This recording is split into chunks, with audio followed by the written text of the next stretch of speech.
Everyone welcome back to my channel. তো দুপুরবেলায় আমরা যাচ্ছি অন্নপ্রাশন বাড়ি আমার বোনের একটা পুচকি ভাড়া। আর এই যে আমার বাপি এখনো গাড়ি স্টার্ট দিতে পারে না।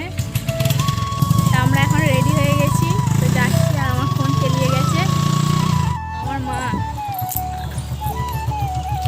তো এই যে বাপি, তো চলো এবার যাই। তো অবশেষে আমাদের গাড়ি স্টার্ট নিয়েছি এবং আমরা বেরিয়ে পড়েছি। তো এটা আমার বিয়ের পর প্রথম অনুষ্ঠান, ঠিক আছে। তো আমাকে নিমন্ত্রণ করেছে কি করেনি এটা নিয়ে একটু কনফিউশন ছিলাম। তো আমাকে রাত্রিরে আনতে আসার কথা ছিল, আমি বলছি না আমি যাবো না, আমি সবার সাথে যাবো না, হলে আমার যদি না নিমন্ত্রণ করে একটু লজ্জা পেয়ে যাবো। তো মাসিমাকে ফোন করে বললো তোকেও নিমন্ত্রণ করেছি, তুই আসবি। আর এখানে সবাই একটু প্রণাম করে নাও, এটা বিপত্তায়নতলা। তো আমরা আসার পরেই আমাদের মাঝ রাস্তায় গাড়ির ব্রেক কেটে গেছিলো। তো সারানোর পর এই যে এখানে ঢুকতেই নতুন বাবার সাথে দেখা হলো, যার ছেলে ভুজনোতে আমরা যাবো। আর এখানে হচ্ছে মঞ্জুলিকা, লজে ভুজনো হচ্ছে, তাই জন্য এখানটা অন্ধকার, কেন অন্ধকার করে রেখেছে আমি নিজেও জানি না।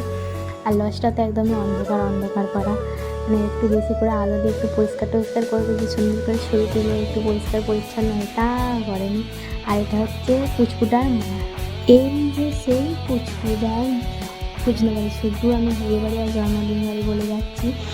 তো অনেক দিন পর সবার সাথে দেখা হলো, আর এখানে অনেক মজা করেছি। আর এই যে এটা আমাদের ভিডিও, ঠিক আছে। এর সাথে আমি গল্প করতে বসলে, এটা আমার মামা হয়, তো এর সাথে গল্প করতে বসলে সব কিছু নিয়ে গল্প, মানে এত কিছু নিয়ে গল্প হয় যারা আমার পাশাপাশি তারা বলে এই কারা ভাই।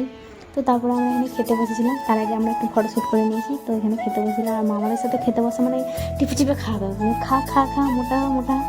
আর আমি যাই খাই, আমার কোথায় যাই আমি নিজেও জানি না। তো খাওয়া দাওয়ার পর এই যে মামার আইসক্রিম ঝেড়ে নিয়ে আমি চলে এসেছি।